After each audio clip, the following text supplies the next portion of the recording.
पियर फराक वाली। सबसे पहले जिस कंपनी से ये गाना आज रिलीज हुआ है, इस कंपनी का नाम है MMB रिकॉर्ड्स, जिसके ऑनर हैं हमारे प्यारे छोटे भाई सत्यपाल जी और हमारे प्यारे छोटे भाई दीपक राय जी।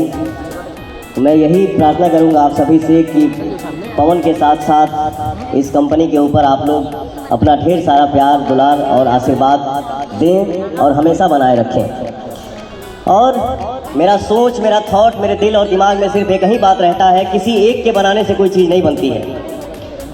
हम सारे एक परिवार हैं और पूरा परिवार जब मिल के मेहनत करता है तो रिजल्ट मिलता है और हमारे ऑडियंस का आशीर्वाद मिलता है।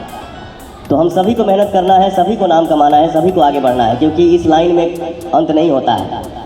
जितना आप मेहनत करिएगा उतना फल पाइएगा।